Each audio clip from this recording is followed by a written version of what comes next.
We live in a world of relentless change. Huge migrations of people to new megacities, filling soaring skyscrapers and vast slums.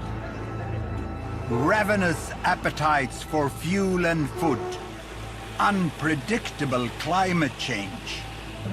And all this in a world where the population is still growing. Should we be worried? Should we be scared? How to make sense of it all?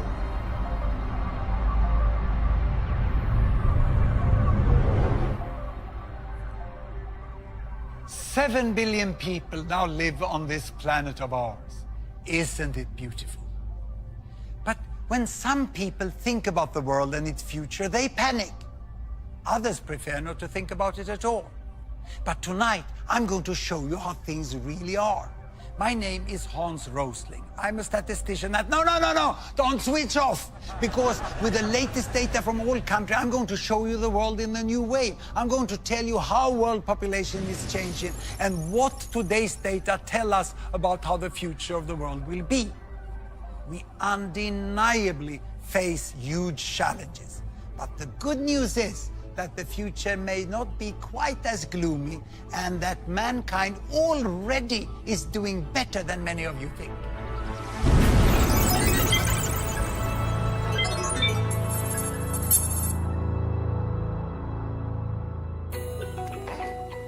Babies, each one a blessing. But many people think population growth is out of control. Some even talk of a population bomb. Are they right? So where are we with population today, and how did we get here? I'm going to tell you a story about everyone who ever lived. Well, at least during the last some 1,000 years. Here we go. I give you 2 axes. This is time in years, and this one here is world population in billions. In the year 10,000 BC, when the first people were becoming farmers, then the archaeologists estimate that the world population was only 10 million. Imagine 10 million, that's like Sweden today. A world of only Swedes. But then, as the millennia passed by, more farmers, food and people, and great empires could emerge. Egypt, China, India, and finally Europe. And population continued to grow, but very slowly. And I stop here at the year 1800, because 1800, that's when world population became 1 billion. Imagine all that time, the population growth was just with a tiny fraction of a % through thousands of years. But here, 1800, with the Industrial Revolution, everything changed, and population started to grow faster. In little more than 100 years, it reached 2 billion. And then, you know, when I was at school, it was 3 billion. And many people said, the planet cannot support more people. Even experts said that. But what happens was this, you know, we became 4 billion, 5 billion, 6 billion, 7 billion. Imagine, more than half of the world population have been added during my lifetime. And the number is still rising. Most of the population growth in recent years has been in Asian countries, like here in Bangladesh, where the population has tripled during my lifetime, from 50 to more than 150 million. It's now one of the most densely populated countries in the world. Some 15 million already live in the very crowded capital, Dhaka. People here, whether in the city or the countryside, are intensely concerned about the size of families. But a new Bangladesh is emerging. Like the Khan family, Mum Taslima, daughters Tanjina and little Sadia, and Dad Hanan. খায় দিকে মহিলাদের সাজার জন্য বহুত time লাগে, পুরুষদের তো এত টাইম লাগে না। হইছে তোরে বাবা, এই যে আবার হাত দিয়ে মুছে লেলে আর দিলে কি লাভ হইল? Both Taslima and Hanan come from large families themselves, but they've decided to have just 2 children. বাংলাদেশে এখন একটা স্লোগান আছে যেটা সবার ঘরে ঘরেই জানে যে 2টি সন্তানের বেশি নয়, একটি হলে ভালো হয়। আমার ভাগ্য ভালো যে আমাদের 2টা সন্তান, অনেক সন্তান হইলে তো তাদের খরচ দিতে পারতাম। 2টা সন্তান যে মনের মতন, তো তাদের যেটা চাওয়ার এটা পূরণ করতে পারতেছি। তোমার আর কি? আমার পকেট খালি হয়ে গেছে। Taslima and Hanan are part of a cultural shift away from big families. And for Taslima, it's also become a job. She works for the government family planning service, which employs women like her in every village. She goes door to door to try to help others to have smaller families too. মাসে গেছেন আজকে কতদিন? এইদিকে 5 তারিখে। তারপর আর কোনো পদ্ধতি নেন নাই? তাহলে সমস্যা হবে না? আমার বাচ্চা কোন সময় যাবে? আমার তো মনে করেন হয়তো অনেক দেরিতে বাচ্চা, এই যে বিয়ে। তারপরও আপনি এখন তো 2টা বাচ্চা হয়ে গেছে। আমি তারা গেলাম না, এবারে সবার লেগে যাই না। Taslima offers advice, moral support, and most importantly, a range of contraceptives. এগুলো কন্ডম। আপনি তো 3টা মেয়ে, এখন আর বাচ্চা নিবেন?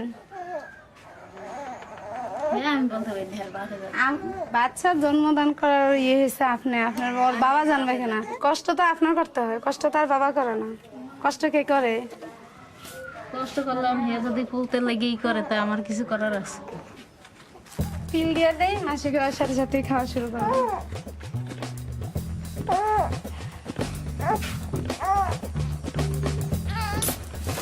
যে অনেক যারা একটু কম শিক্ষিত এরা বুঝতে চায় না, বুঝাতে হয়, অনেক সময় লাগে এই আর কি। So how successful has Taslima and Bangladesh been in reducing fertility rate? That is, number of babies born per woman. In Sweden, we set up Gapminder Foundation to make the world's data available in a way that everyone can understand. So I can show you the situation in Bangladesh and what has happened. Here, a horizontal axis, babies per woman, all the way from 1 to 2 to 7 to 8. And here, a vertical axis, that is lifespan, life expectancy, how many years a newborn can expect to live, from 30 all the way up to 90. Now, we start in 1972, a very important year for Bangladesh, the first full year of independence. That year, Bangladesh was over there, and they had on average 7 babies per woman, and lifespan was less than 50 years. So what has happened after independence? Have life become longer in Bangladesh? Have children become fewer? Here is the data. I start Bangladesh. Indeed, you know, life is getting longer and babies fewer, 6, 5, and life even longer, 4, 3, and they land now almost to 2. It's 2.2, and the lifespan is 70. It's absolutely amazing. In 40 years, Bangladesh have gone from 7, 6, 5, 4, 3, 2. It's a miracle that has happened in Bangladesh. But is it only in Bangladesh? Well, I'll show you the whole world. I will go back 50 years in time to 1963. Here are all the countries. And these green ones is America, North and South. The yellow ones is Europe, East and West. And blue is Africa, North and South of the Sahara. And red is Asia, and we include Australia and New Zealand. The size of the bubble show the size of the population. Look, the big ones over there is China and India, and Bangladesh is just behind. In 1963, the average number of babies born per woman in the world was 5. But it was a divided world. Can you see that? These countries over here, the developed countries, they had small families and long lives. And then there were the developing countries over here, and they had large families and short lives, and very few were in between. But now we'll see what has happened. I start the world Here we go. And you can see that China is getting, the big bubble is getting to better health, and then they start family planning, they move along to smaller families, and the big green, look at Mexico. Mexico is coming there, and this is Brazil also, the green in Latin America, and here India is following. India is following. The big red bubbles are Asian countries going this way. Many Africans are still with many babies born per woman, and then Bangladesh over there overtakes India on its way to the small family, and now almost all go up to this bubble. Even Africans start to move. Ooh, that was the earthquake in Haiti. And now everyone ends up there. What a change we have. Today, you know, in the world, the average is 2.5. Imagine, you know, it used to be 50 years ago 5, and the world has changed. The average number of babies born per woman have gone from 5 to 2.5, and it's still decreasing. What a big change. People would think that Bangladesh and countries like that is some sort of epicenter of a population bomb. They couldn't be more wrong. To me, health workers like Mrs. Taslima and their colleagues, who have taken their countries from this side all over in a few decades to much better health and small families, they are the heroes of our time. It's an amazing change that has happened. We no longer live in a divided world. But how much do people know about this amazing change? At Gapminder, we not only show data, we also measure how much people know or don't know about the world. So we did a first survey in Sweden. The results were depressing. So we did our second survey in Britain. And we had high hopes because the British have been all over the place, you know. So we thought we would get good results here. The first question we asked was, how many babies do women have on average in Bangladesh? And we gave 4 alternatives: 2.5, 3.5, 4.5, or 5.5. This is the result of the British survey.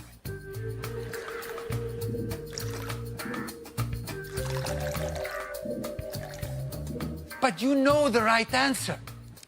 It's 2.5. Only 12% of the British got it right. So we thought that perhaps it was those with low education who dragged down the result. So we segmented those who had been to the fine British universities and had a university degree. And here they are. This is the result.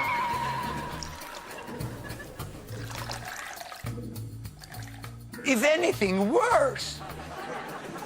So now you may conclude that the British lack knowledge about the world. What if I would have asked this chap and his friends? I would have written the different answers on bananas and let them pick one banana each, you know. This result I would get. Of course, chimps know nothing about Bangladesh.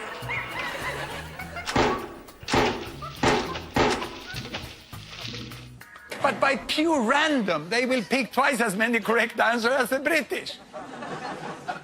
And of the British, you know, more than half of the British people think it's 4.5 or more. The problem here is not lack of knowledge, it's preconceived ideas. The British cannot even imagine, cannot even guess that women in Bangladesh have 2.5, and you know it's really 2.2 already. This is what the Brits don't know, that Taslima and her family are the norm in Bangladesh today, the most common family size. And it's not only there, it's all over the world. In Brazil, 2-child families. Vietnam, 2-child families. And even in India, the most common family size is 2 children today. And also if you go to the African continent, you go to the big cities here, Addis Ababa, you have less than 2 children per woman today in Addis Ababa. There can be Muslim, Buddhist, Hindu, Christian. There's not one religion, not one culture, not one continent where 2-child families cannot happen. This change from big families down to 2-child families is one of the most important things that have happened in the world during my lifetime. It's unprecedented in human history.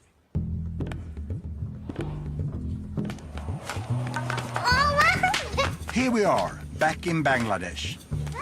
Let's find the reasons behind this historic and continuing shift from large to small families. Almost all girls in Muslim Bangladesh, like 15-year-old Tanjina, go to school today.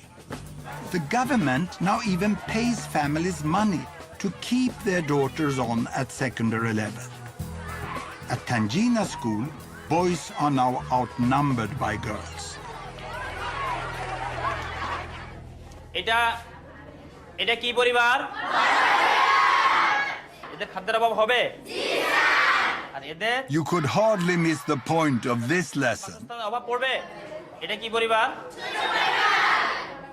এদের কি সমস্যা হবে Education is effective, and there are also new opportunities for Bangladeshi women. Despite continuing inequalities, there are more jobs, and Tanjina is aiming high.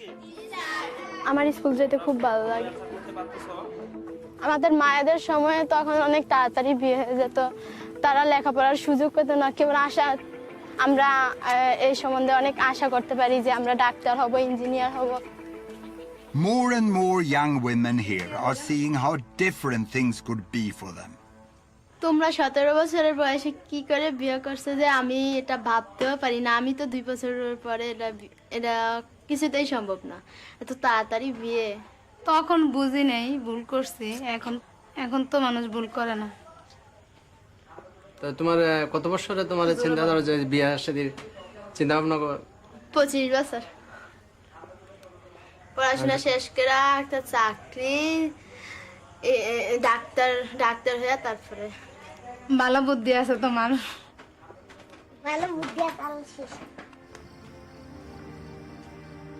It's wonderful to see Taslima so full of hope for a bright future for her two daughters. But one essential transformation underpins the change in Bangladesh. It's a dramatic improvement in child survival.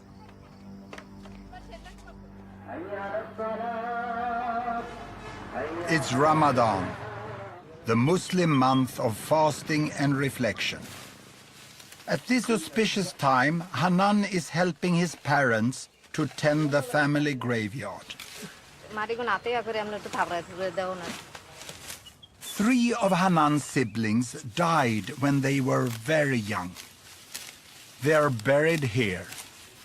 লুন্টি রুশিদায় মারা গেছে খুব কান্দাকাটি করছি আসা গেছি আইছি খুব দুঃখের বিষয় ব্যবস্থা থাকতো ডাক্তার থাকতো তো চিকিৎসা করলে একটু তো বাস মনে পড়ে না আমি যাদিন বাইছে তো একদিন মনে পড়বো না আমার Back when Hanan's parents were a young couple, 1 in 5 children in Bangladesh died before they reached 5 years of age. All families lived with a constant fear of losing one or more children. আছে বাচ্চা আরেকজন হয়েছে টুক করে মারা গেছে তারপরে কেউ অনেক একটা বাচ্চাই হয় তাহলে আবার নেও এইভাবে বেরোবে থেকে এগুলি হয়েছে আর কি সে সঙ্গে তো আর এই খেয়ালটা করি নাই যে অতিরিক্ত বাচ্চা যে এমনি নিতে আসি ভবিষ্যতে অন্ধকার হইব না হইব In the last few decades, Bangladesh has made great progress in basic health, particularly in child survival. Vaccines, treatment of infections, and better nutrition and hygiene have all saved the lives of millions of children. And as parents have come to see that all of their children are now likely to survive, the biggest obstacle to family planning has at last gone. Even in the slums of Dhaka, women now have on average just 2 children.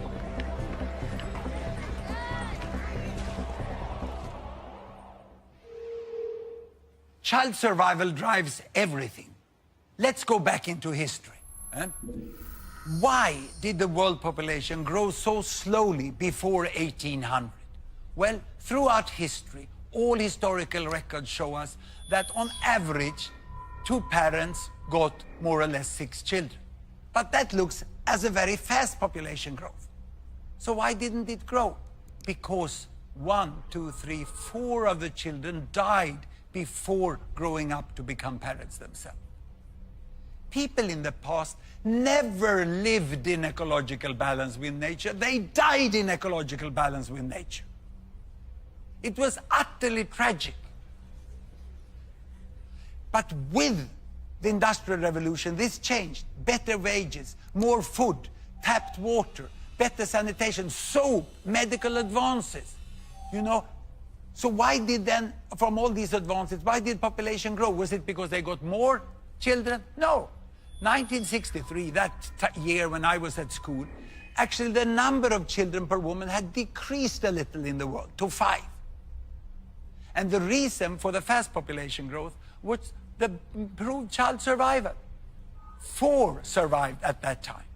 But still, 1 out of 5 died. That was still terrible. So it's only in the recent decades that most of the countries have taken big leap forwards in child survival and in family planning, so that we are now approaching the new balance. And it's a nice balance. 2 parents on average get 2 children that survive. We have families in a very happy balance. This is the most normal family situation in the world today. And what does this mean for the future here? I will show you the projection, the best projection into the future from the finest demographers we have at the Population Division of the United Nations. And it looks like this. It's going to continue first up to 8, and then it goes up to 9, and then it goes here. But see, it's slowing down. By the end of the century, it's becoming more flat there. And if I do a close-up on this, you can see that we are expecting a slowing down and the end of fast population growth. But of course, this is a projection that has a certain degree of uncertainty. But we are sure that we are at the end of fast population growth within this century. It's all due to a remarkable effect of the falling fertility rate. Look here, if we go back into this. I'll show this by showing you the number of children in the world. The number of children from 0 to 15 years of age. Here they come. Look, the number of children there increased slowly, and then also it increased rapidly. So by the turn of the century here, there were 2 billion children in the world. And to me, that was an important year, because that was when Doris was born. That's my first grandchild. And she was born at a very special time for children in the world, you know. Because the specialists, the demographers, estimate that from this year, the number of children in the world will continue like this. It will not increase any longer. By the end of the century, we will still have 2 billion children in the world. When Doris was born is when the world entered into the age of peak child.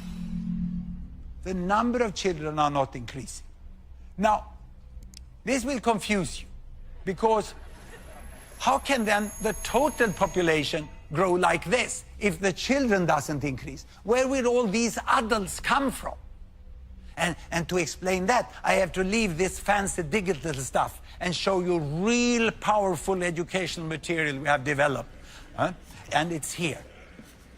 I will show you the world population, ladies and gentlemen, in the form of foam blocks.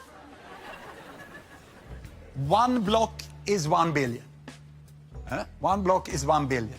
And that means that we have 2 billion children in the world. Then we have 2 billion between 15 and 30 years of age. These are rounded numbers. We have 1 billion 30 to 45. We have 1 billion 45 to 60. And then we have my block, 60 years and older. We are here on top. This is the world population today. And you can see that there are 3 billions missing, like here. Only few of them are missing because they have died. Most of them are missing because they were never born. Because back then, you know, before 1980, there were much fewer children born in the world because there were fewer women giving birth to children. So this is what we have today. Now, what will happen in the future? Do you know what happens to old people like me? They die. Yes. There was someone here who works in hospitals. Yeah? So they die. The rest, they grow 15 years older and have 2 billion children. These ones are now old, time to die. And then these ones grow 15 years older and they have 2 billion children. This one die and the rest grow 15 years older and have 2 billion children. And without increasing the number of children, without increasing the length of life, we have 3 billion people more by this big inevitable fill-up of adults, which will happen just when the large young generations grow up. Now, there's one more detail, which is good news for the older ones here, like me, that it's estimated that the old people will live a little longer. So we have to add 1 billion more for the old here on the top. And I'm desperately hoping that I will be part of that group, because then I can live long and read the annual statistic as they come reporting every year. But when I talk to many fine environmental activists, which are really have a good concern about the environment, they very often tell me, we have to stop population growth at 8 billion. But when I then talk with them, they don't know that we have reached peak child. And then they are completely unaware that most of the remaining population growth is an inevitable fill-up of adults. So we will end up with more or less this amount of people. So we know how many billions there will be, but what about where they live? Now and in the future. There you have the world, and here are the 7 billion. Now, out of the 7 billion, 1 live in the America, North and South together. 1 in Europe, 1 in Africa, and 4 in Asia. So this is now, but how to remember this? I have a very simple way of remembering this. I put up the numbers like this, and then I say, this is the PIN code of the world, 1114. Now, what will happen up to mid-century? That we know fairly well. Europe, no increase. In fact, the European population is decreasing. In America, a little more people, mainly retired people in Latin America, so it makes no difference. It's more or less the same. In Asia, we will have 1 billion more. And then the population growth in Asia is over. In Africa, in the next 40 years, the population will double to 2 billion. Now, to the end of the century, well, we know quite well, no more people in Europe, no more in America, no more in Asia, but Africa is set, as we have data today, for another doubling. So there will be 4 billions in Africa. The 2100, and probably the final PIN code, will be 1145. So in 2100, there will be quite a different world. The people who live in what I call the Old West, in West Europe and North America, will by then be less than 10% of the world population. 80% of the world population will be living in Asia and Africa. But will there be resources enough to sustain them? Well, this will be a huge challenge, and nothing will come automatically. But my take is that it is possible for all these billions to live well together.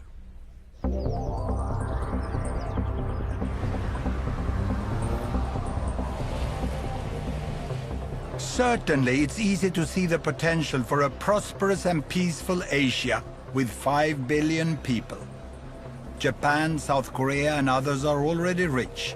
Following them on the road to wealth are larger and larger parts of China, India, Indonesia, and many other Asian countries.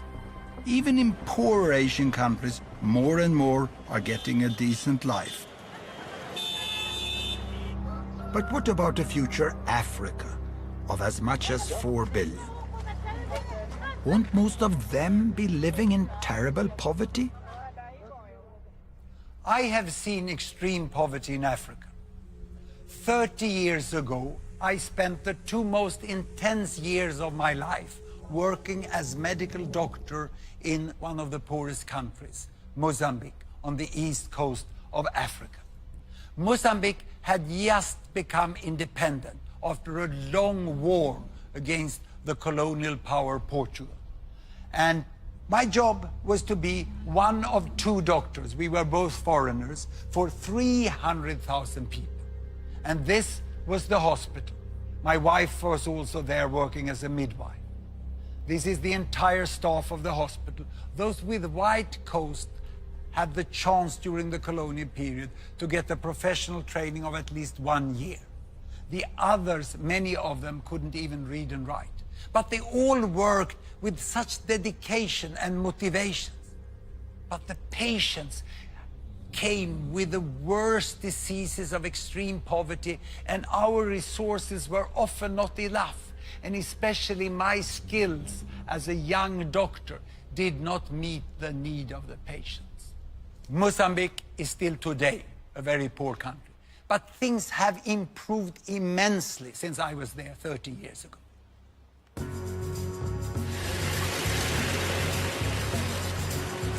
For a start, there's now a brand new hospital in the town where I worked 30 years ago. The new, much bigger hospital has 15 doctors, and 11 of them are Mozambicans. All the staff are now well trained. The director of the hospital is Dr. Kashimo, the obstetrician. Tudo indica que estamos perante uma gravidez gemelar. The transformation here is amazing to me.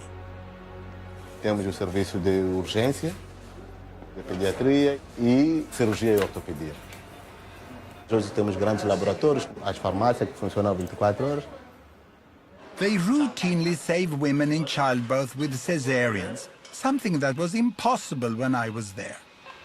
E isso hoje em dia não é possível fazermos cá, com uma equipa que está formada e com um bloco operatório com essas condições, que está equipado igual que um bloco operatório que está em qualquer lugar do mundo. Everything has improved so much. Those born in Mozambique today should have a much brighter future.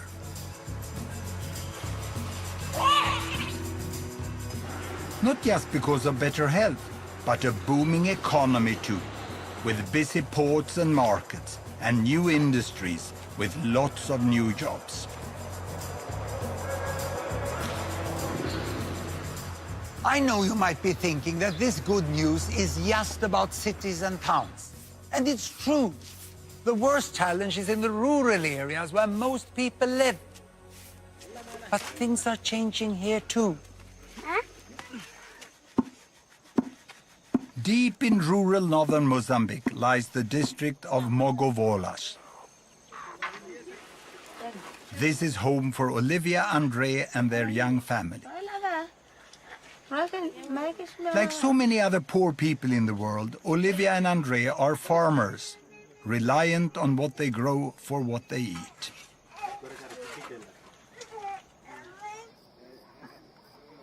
It's 4 a.m. and the day's tasks beckon. Andre heads straight to the fields. Olivia first goes to fetch water. Both have to walk miles to get anywhere. Well, okay, kasta re ora bili.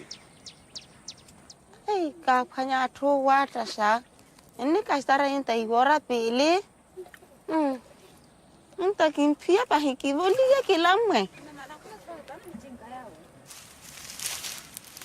With no other means of transport, everything has to be carried. Olivia and Andre have 8 children. Fertility rates are still high in much of rural Africa, and it's the poorest families who have the most mouths to feed. Anything this family can spare, they'll sell. Mi kirero o sofereri masikinoli mape kinoli mape wakule purututu masivali wakule purututu ne nkimpanyere para wera permene shikiwe he opanya mzuruku wawera kitihe kabana na akalaba.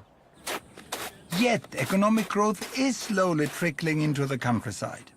Empagela kitenka kichapele nonela ki kivandri ya kataru. Now Andre has set his sights on one thing he believes will change everything. Pankerero vela vela kina mochela weta mahoi kana chinke. Bicycles can make a huge difference to the lives of the rural poor. They save hours every day and get so much more done. With a bicycle, they can carry much heavier loads to the market and earn more money. they can travel to find work. And if they get sick, they can reach a health clinic in time. Opora kitume chinka kino riri kino teli ya pen kino kala normal teli ya poroke e chinka etoke hikale chinka etok owe hawe hetwiyo etoke yo kelonke. Andre and Olivia have been putting money away for 2 years. They haven't quite enough yet. Everything now depends on the sesame seeds, which they are just harvesting. If they can get a good price, they might just make it. Andre and Olivia live in one of the poorest countries, and they live in the rural area, which is the poorest part of that country. So how many people are there in the world living like they? And how many are there that are poorer? I'm going to show you this yardstick. Very simple, poor and rich. And here I have all the 7 billions again. They are in a very simplified way lined up there from the poorest to the richest. Now, how much does the richest billion earn here in dollar per day? Well, let's look here. Ooh, it's coming up, it's coming up. Ooh, yo. I can't even reach $100 a day. Then let's look at the middle billion, who is exactly in the middle. How much do they earn? It'll come, yes, just 10. And then I go over here to the poorest billion. How much do they get? Well, just 1. This is the difference of the world today. And the economists, they draw a line which they call the line for extreme poverty, a little above $1. That's when you hardly can have enough food to feed the family. You cannot be sure that you have food all days, you know. And 1 billion is clearly below that still. And the second billion is sort of divided by that line. And then the others are above it. Now, the poorest people, they can hardly afford to buy shoes. And when they get shoes, the next thing they will save for is bicycle. This is where Andre and Olivia is. And after bicycle, you will go for the motorbike. And then after the motorbike, it's the car. And I remember when my family got the first car. It was a small gray Volkswagen. The first thing we did was to go to Norway on holiday, because Norway is so much more beautiful than Sweden. It was a fantastic trip.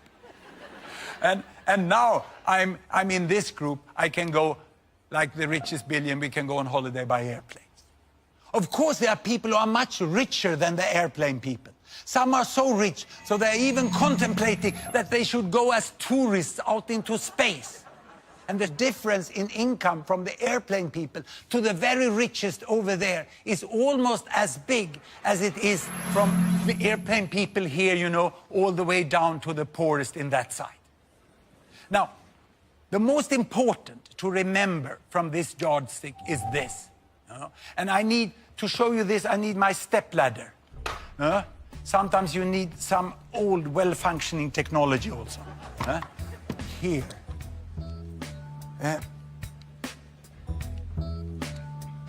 I can only reach up. Here they are. Now I'm at the top. The problem for us living on $100 a day is that when we look down on those who have $10 or $1, they look equally poor. We can't see the difference. It looks as if everyone is living on the same amount of money. And they say, oh, they are all poor.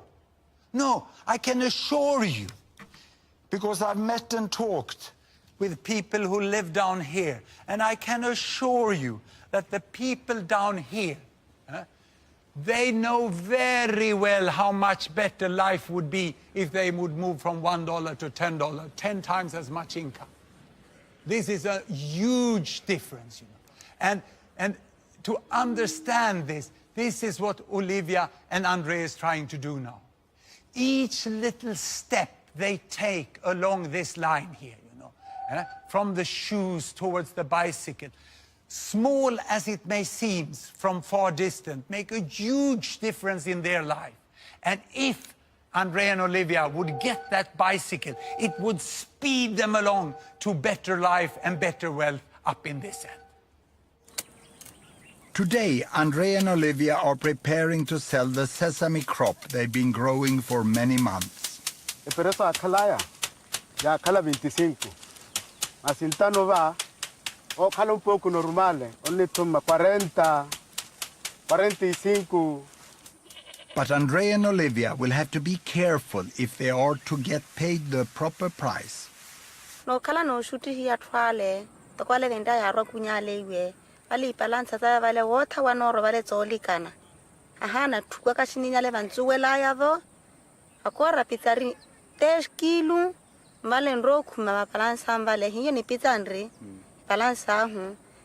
Enro khuma bale 30 awoito. Andre is going to do the selling, and for the last time, he hopes, he has to get help to transport the crop to market. Andre now needs to keep his wits about him. Hey, amigo, muhakumo tukula, kirili ko tanu ko hetoko.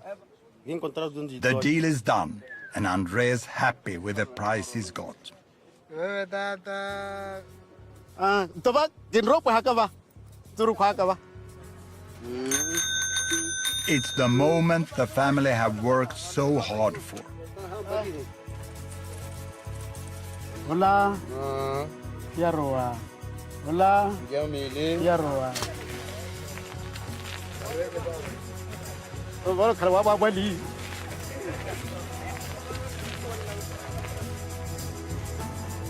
Andre's journey to market took all morning to walk. Now, in less than an hour, he can ride home.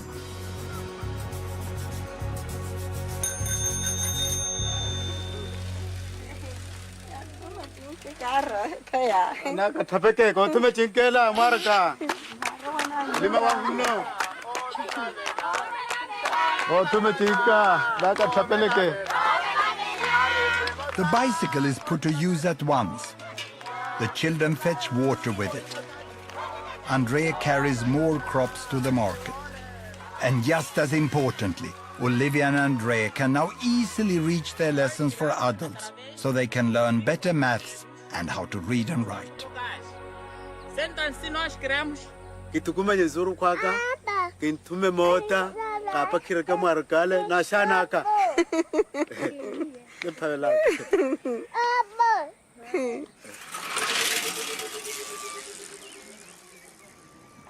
It's so great to see Olivia and Andrea pedaling their way out of extreme poverty. And they use the bicycle to go to literacy classes. Education is so important for the progress of people and nations. But how many know what has really happened with education in the world? Time for the Great British Ignorance Survey again. Here we go. We asked what % of adults in the world today are literate, can read and write. Can I ask the audience? How many guess 20%? Hands up. 40%? 60%? And 80%? This is the result of the British sample.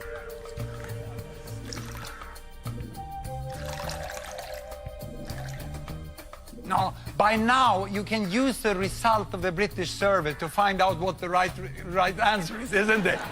Of course, it's 80% that is the right answer. At least you were clearly better than the British average. Just 80% of the population in the world can read and write today. Literacy is 80%. Actually, the last figure is a little higher. So if I would have compared that with the chimps again, you know, so it's once more, you only get random results from the chimps. But you get 3 times as many correct answers than you get from the British. And now, the university people. Perhaps they know this, or even worse. What on earth are they teaching at British universities? The common view about the world is outdated with several decades. The media have missed to communicate it. But perhaps this is because the world is changing so fast. Ladies and gentlemen, I'm going to give you my all-time favorite graph. I'm going to show you the history of 200 countries during 200 years in less than 1 minute. I have an axis for income. I have an axis for lifespan.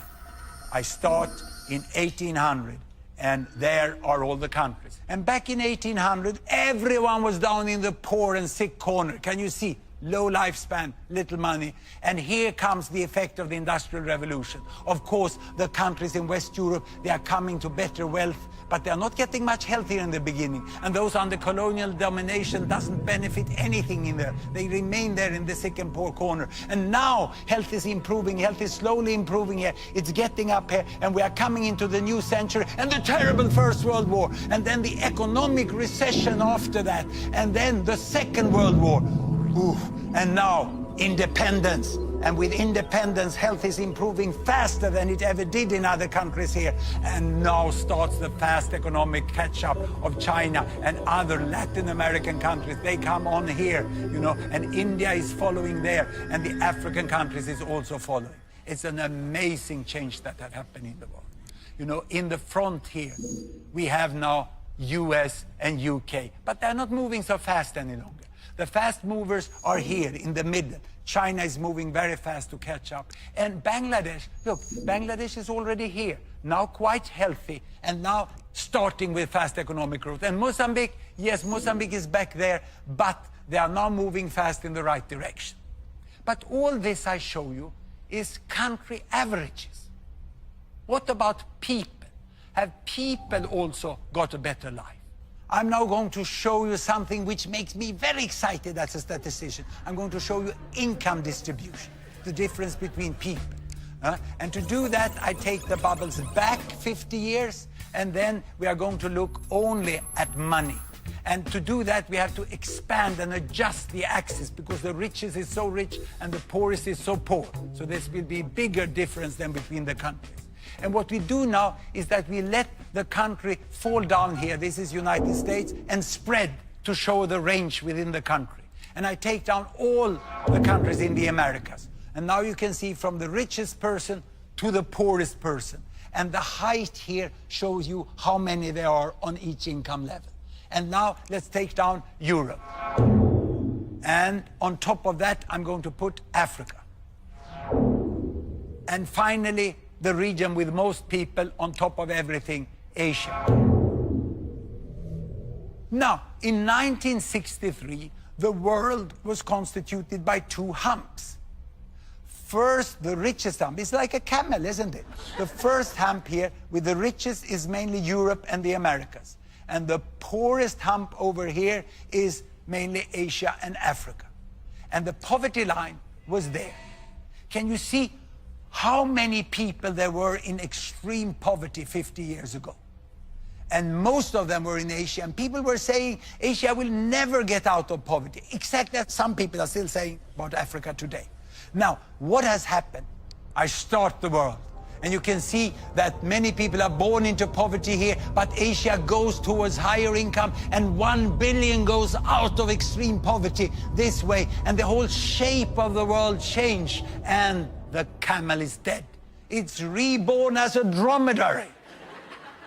And what you can see here, you know, is the variation from the richest, that is most people in the middle. And there's a much smaller proportion of the world now in extreme poverty. But be careful, it's still a lot of people, more than 1 billion people in extreme poverty. Now the question is, can this move out of extreme poverty now continue for those in Africa and even for the new billions in Africa? I think it's possible, even probable, that most countries in Africa will rise out of poverty too. It will need wise action and huge investment, but it can happen. The many countries of Africa are not all advancing at the same pace. A few are moving very fast, others are stuck in conflict. But most, like Mozambique, are now making steady progress. And what about feeding all the new African people in the future? Yes, there are shortages today, but there is also much potential here. Agricultural yields in Africa are just a fraction of what they could be with better technology. And Africa's rivers are barely tapped for irrigation. One day, Africa could hum with combine harvesters and tractors and grow food for many more billions. And please, don't imagine it's just me who thinks Africa can make it. The United Nations is about to set itself a new official goal, eliminating extreme poverty within 20 years. Everyone understands it's a huge challenge, but I seriously believe it's possible. Imagine if that would happen.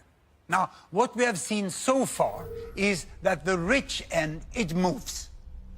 And the middle, it moves. But this poorest end is stuck. It's here in extreme poverty. We find almost all the illiteracy. Here we find high child mortality and still many babies born per woman. It's like extreme poverty reproduces itself if you don't end it swiftly.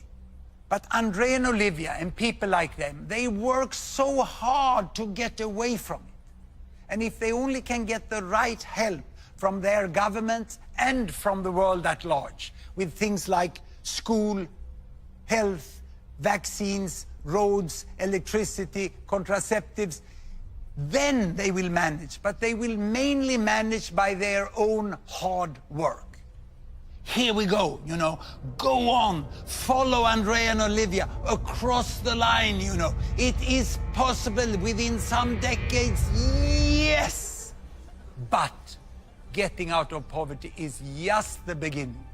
People want to continue along this line to a good life.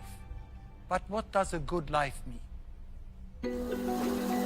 For most people in the world, the good life they are striving for will mean more machines and much more use of energy. So there's a problem, because all this adds to one of the great threats for the future, severe climate change. 80% of the energy the world uses is still fossil fuels. And the science shows that the climate may change dramatically in the future because of the carbon dioxide emission from continuing to burn all these fossil fuels.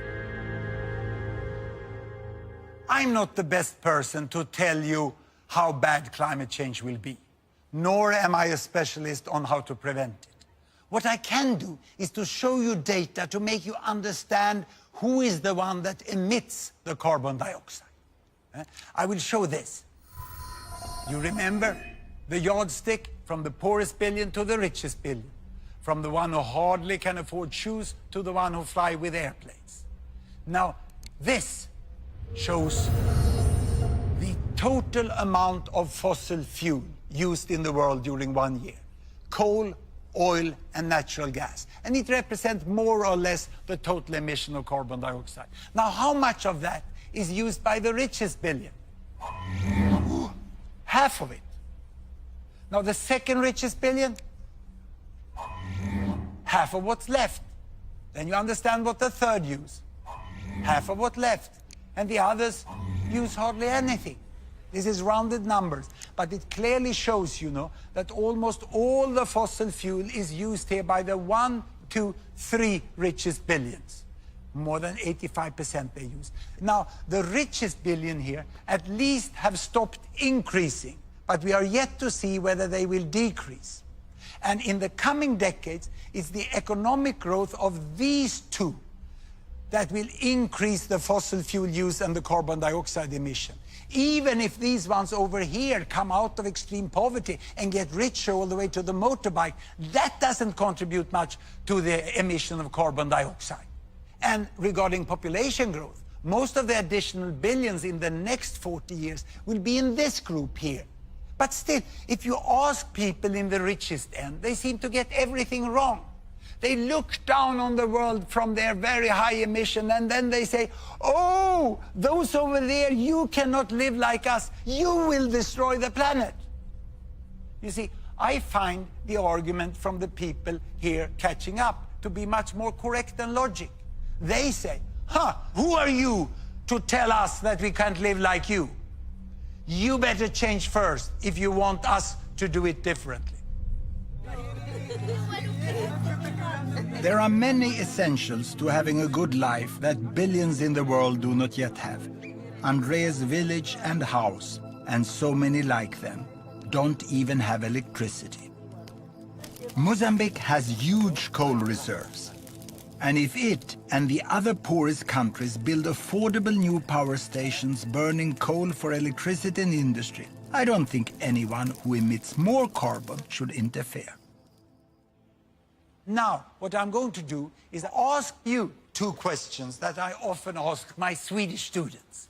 The first one is this: how many of you have not traveled by an airplane this year? Quite a few can do without flying.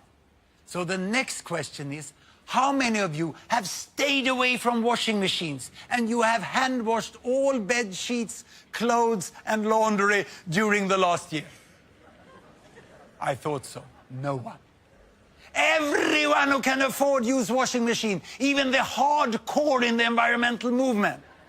And I still remember the day when my family got the washing machine. It was the 1st of November, 1952.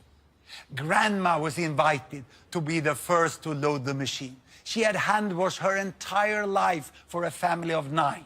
And when she loaded the machine, she sat down on a footstool and she watched the entire program during 1 hour.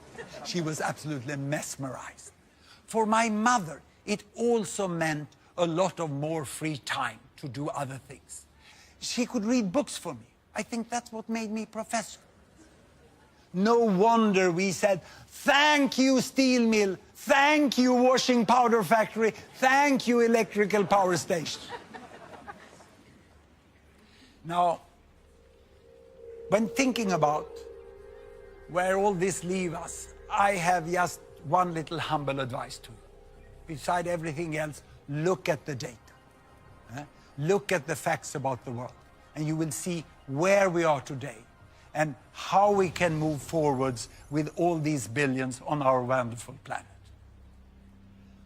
The challenge of extreme poverty have been greatly reduced, and it's for the first time in history within our power to end it for good. The challenge of population growth is in fact already being solved. The number of children have stopped growing. And for the challenge of climate change, we can still avoid the worst. But that requires that the richest, as soon as possible, find a way to set their use of resources and energy at a level that step by step can be shared by 10 billions or 11 billions by the end of this century. I've never called myself an optimist, but I do say I'm a possibilist. And I also say the world is much better than many of you think. Thank you very much.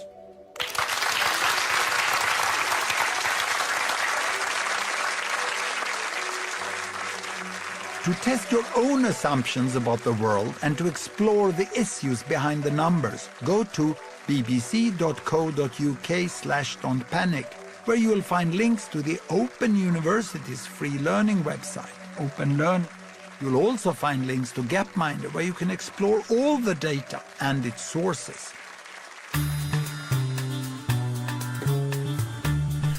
And the realities of population growth in developing world countries later, when BBC Two heads to the Philippines and the world's busiest maternity ward in Manila at 11:20. But next, we'll mock the week again.